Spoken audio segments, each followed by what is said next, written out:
Hi everyone, so today I am share with you some hygiene tips every girl should follow. जितना भी कुछ भी try कर लो, bad order तो रहेगा और ब्लैक हेड्स और व्हाइट हेड्स का प्रॉब्लम तो सभी के साथ है। हेयर्स में नेट्स और लाइट्स के इशू को कैसे भूल सकते हैं, जो कि कभी भी हो सकता है। अब चाहे वो इमरजेंसी किट हो, डीआईवाई या फेमिनिन केयर और हाइजीन टिप्स सब बताऊंगी, so watch the video till the end. I know sweating की वजह से हेयर्स में भी हो जाता है लाइट्स और नेट्स का issue, but it's a natural common thing. और अगर किसी की नजर पड़ जाए तो बहुत अनकंफर्टेबल फील होता है, बट आप खुद से हैंडल कर सकते हैं इन चीजों को। फर्स्ट आपने अपने हेयर्स को क्लीन करना है। आप जो भी डेली बेसिस पे शैम्पू यूज करते हो ना, जैसे कि मैं कूल एंड कूल का हेयर प्रोटेक्ट ये वाला शैम्पू यूज कर रही हूँ, पहले आप वो यूज कर लो ताकि बालों में जो भी डर्ट और ऑयल था वो सब निकल जाए, स्कैल्प जो है वो क्लीन हो जाए। देन फिर हेयर वॉश के बाद आप ये मेडिकेटेड शैम्पू, डिलाइट शैम्पू आप वीक में 2 टाइम्स यूज कर सकते हो। शैम्पू प्लस कंडीशनर है, ये यूज करो। ये हेयर्स में होने वाले लाइट्स और नेट्स इशू मीन्स के जू और लीकों का बआसानी खात्मा कर देता है। समर हो या विंटर, शावर लेना तो मस्ट है, बट ये इंपॉर्टेंट है कि शावर ले किससे रहे हो। कुछ लोग शावर में सोप यूज करते हैं, बट ये हाई पीएच होते हैं। बट मेरी मानो तो शावर जेल और बॉडी वॉश बेस्ट ऑप्शन है। ये स्किन और लॉन्ग टर्म के लिए अच्छे रहते हैं, पीएच मेंटेन होते हैं। पहला तो ये कॉस्ट इफेक्टिव है, एक दफा ले लो 5-6 महीने की छुट्टी, जबकि सोप जो है वो 2 हफ्ते भी नहीं चलता और ऑलमोस्ट सेम प्राइसेस हैं। और दूसरा जर्म से प्रोटेक्ट भी रहता है, क्योंकि सॉल्यूशन जो है वो बॉटल में पैक है, जबकि सोप जो है वो खुला रहता है। और तीसरा बॉडी से बहुत अच्छी फ्रेग्रेंस आती है, सारी डलनेस दूर कर देता है, स्किन को लाइटन अप करता है। ओ हेलो, फेस वॉश समझ नहीं आ रहा कौन सा यूज करें? सिंपल है यार, जब कुछ समझ ना आ रहा हो ना तो ऑर्गेनिक प्रोडक्ट्स पर स्विच करो।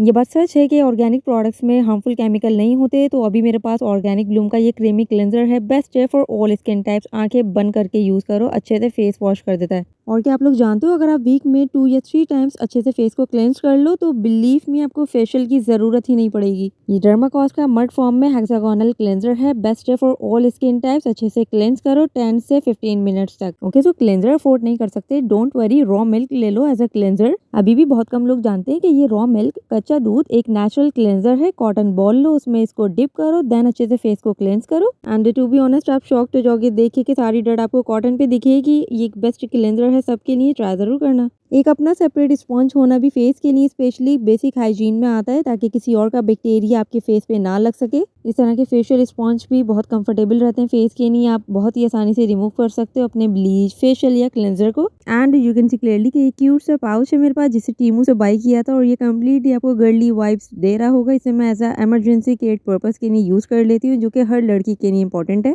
सबसे पहले तो जाएंगे इसमें वेट वाइप्स, क्योंकि सम टाइम ऐसा होता है कि हैंड्स वॉश करने का कोई सीन नहीं होता बाहर। इसको निकाला, हैंड्स क्लीन किए, एंड कभी कभार ऐसा होता है कि मस्कारा लाइनर आईज में इरिटेट कर रहा है, इसे इजीली रिमूव किया और काम हो गया। And perfume refiller for smell good, ताकि आप ऑल द डे अच्छे स्मेल कर सको। एसपीएफ सनस्क्रीन रीअप्लाई करना तो मस्ट है, चाहे आप घर के अंदर हो या बाहर हो, सो you must be using a good sunscreen. और जो बाहर कुछ खा लिया, लिपस्टिक खत्म हो गई, अब लिपस्टिक रीअप्लाई करना भी तो मस्ट है। तो आप लोग इस तरह के न्यूड बेसिक शेड अपने बैग में कैरी कर लिया करो, जो कि हर कॉम्प्लेक्शन के साथ जाते हैं फॉर डेली पर्पस के लिए, बाय द वे। और हाँ, लिप बाम को कैसे भूल सकते हैं, ये भी जरूरी है भाई फॉर ड्राई लिप्स। ओके, तो समटाइम्स सिचुएशन ऐसी होती है कि हम बाहर मोबाइल नहीं निकाल सकते, तो आप एक मिरर भी रख सकते हो कि फेस वगैरह तो ठीक है, कुछ लगा हुआ तो नहीं है। साथ में एक हैंड क्रीम, जिसे आप एक छोटे से कंटेनर में भी फिल करके रख सकते हो। और इसमें हम रखेंगे कुछ सैनिटरी पैड्स, क्योंकि आपको या किसी को भी इमरजेंसी में इसकी जरूरत पड़ जाती है, तो आप इसे जरूर अपने पास रखा करो। And the best part is, इस पाउच में ना बहुत सारी स्पेस होती है, आप इसे अपनी मर्जी के अकॉर्डिंग कस्टमाइज कर सकते हो, आपको जो भी डेली बेसिस में जिन चीजों की भी जरूरत रहती है। आजकल प्रोडक्ट सेल करने के लिए ये वायरल हो गया है कि आप इस तरह के लोफास जो है वो शावर जेल के साथ यूज नहीं कर सकते, क्योंकि ये नीट एंड क्लीन नहीं रहते।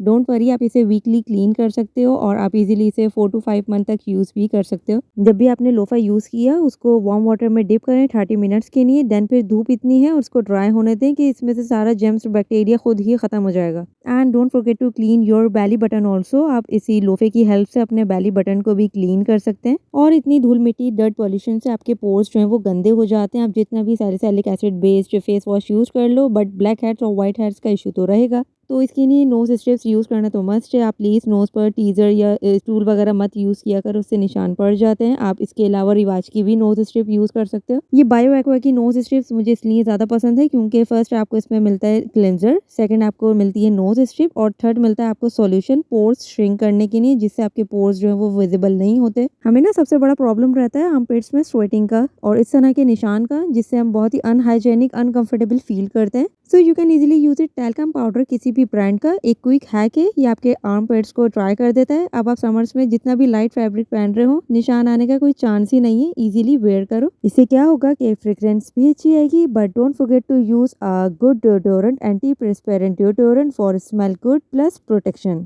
अंडर आर्म्स केयर हो गई, शॉवर रूटीन हो गया, बट बॉडी केयर का अभी भी लास्ट स्टेप रहता है फॉर स्मेल गुड। कोई भी अच्छा बॉडी मिस्ट या परफ्यूम जरूर यूज करें। अभी मेरे पास लाइमलाइट का डेजी और सईद गनी का ऑब्सेशन परफ्यूम है for man and women. For example, आप किसी से मिलते हो या आपके बराबर में कोई बैठ जाए तो आप एक अच्छा स्मेल कर रहे हो ताकि आप खुद में भी कंफर्टेबल फील करो। Hair care, body care, skin care के बाद बेसिक ओरल हाइजीन भी फॉलो करना मस्ट है। प्लीज अपने दांतों को ब्रश करना स्किप मत किया करें। ब्रेकफास्ट के बाद और सोने से पहले अपने दांतों को जरूर ब्रश किया करें। And don't forget to brush your tongue as well. अपने ब्रश के बैक साइड से अपनी टंग को भी प्लीज क्लीन कर लिया करें। स्किन को soft and smooth brighten up रखने के लिए एक वायरल DIY फेस पैक तो जरूर बताती जाऊंगी। इसके लिए हम लेंगे 1 tablespoon yogurt. Basically yogurt skin के लिए जेंटल एक्सफोलिएट है। It contains prebiotic, nutrients and lactic acid, remove dead skin cells and promote brighter complexion. इसके बाद हम राइस फ्लावर ऐड करेंगे 1 टेबल स्पून। बहुत ज्यादा पॉपुलर इंग्रेडिएंट है स्किन के लिए और बहुत वायरल भी है। तो बेसिकली राइस फ्लावर आपके स्किन टोन और स्किन टेक्सचर को इम्प्रूव करता है। And add some 1 tablespoon raw milk. It contains vitamin, minerals and lactic acid. Half tablespoon rose water for soothing effect and mix it well. जब ये एक अच्छा सा paste बन जाए, आप इसे अप्लाई करो। 15 या 20 मिनट्स बाद इसे वॉश कर लो। इतनी टैनिंग और पिगमेंटेशन इशू है, so you must be using a good skin brightening mask at least week में 1 टाइम तो जरूर यूज कर लिया करो। ये कोई इतना नेचुरल फेस मास्क है with no harmful chemical. I guarantee you आपको इसके बेहतरीन रिजल्ट मिलने वाले से हर कोई यूज कर सकता है। और हाँ, फेशियल हेयर रिमूव करने के लिए टिंकल रेजर अगर यूज कर रहे हो ना, सो प्लीज एलोवेरा जेल पहले अप्लाई करो, फिर इसे रेजर को यूज करो और 2-3 दफा के बाद इसे डिस्कार्ड कर दो। ये भी बेसिक हाइजीन है कि आप किसी और का रेजर प्लीज यूज ना करें और अपना भी सेपरेट रखें। हेयर रिमूविंग की जब बात ही हो रही है तो क्रीम को कैसे भूल सकते हैं। आप कोई भी हेयर रिमूविंग क्रीम भी यूज कर सकते हो अगर आपको डर है कि कट वगैरह ना लग जाए, क्योंकि कुछ लोग अभी भी थ्रेडिंग वैक्सिंग से डरते हैं और चाहते हैं कि कोई इजी सॉल्यूशन मिल जाए। तो आप लोगों के लिए ये क्रीम्स है, आप इसकी जगह एल्मोर की हेयर रिमूविंग क्रीम भी यूज कर सकते हो। सम टाइम क्रीम यूज करने से स्किन जो है वो डार्किन की तरफ चली जाती है, बट क्या करें, इजी टू यूज है, कुछ लोग यूज करते हैं। V zone area lightening to darkening की जब बात ही हो रही है तो फेमिनिन हाइजीन वॉश को कैसे भूल सकते हैं। मैंने अब तक ना 2 हाइजीन वॉश यूज किए हैं, एक लिप फार्म ब्रांड और दूसरा सैफरन ब्रांड। और बिलीव मी, मैं तो इनकी फैन हो चुकी हूँ। क्या ही जबरदस्त प्रोडक्ट होते हैं। Basically it's a intimate feminine hygiene wash. आप इसे ड्यूरिंग पीरियड्स और ड्यूरिंग प्रेगनेंसी यूज कर सकते हो and also good for all ages, females married और अनमैरिड। वैसे feminine hygiene wash develop with gynaecologist, pH maintain, SLS and paraben free. मैं इसे daily night time and during periods morning और evening दोनों में यूज करती हूँ एंड स्मेल्स सो गुड। इसमें lactic acid, aloe vera extract, vitamin B3, vitamin B5 include है। बहुत ईजी है यूज करना। 5 to 10 seconds V zone area को अच्छे से मसाज करो, देन वॉश कर लो, दैट्स इट। ये वी जोन एरिया में होने वाली itching, dryness, irritation, infection, inflammation, bacterial properties, bad odours, इन सब से आपको प्रोटेक्शन प्रोवाइड करता है। लास्ट पार्ट आई नो थोड़ा सा लेंथी हो गया, बट समझाना भी जरूरी था ताकि मैं चाहती हूँ कि हर लड़की को इन चीजों के बारे में पता हो कि अपनी खुद की केयर आप किस तरह से कर सकते हो। आई होप मैंने इस वीडियो के टाइटल को stay clean all the day इस वीडियो में कवर किया होगा, जिसमें फेमिनिन प्लस हाइजीन टिप्स थी जो कि बिल्कुल बेसिक से स्टार्ट किया था। Hope you like it and don't forget to follow me on Instagram. Okay, bye, take until next video.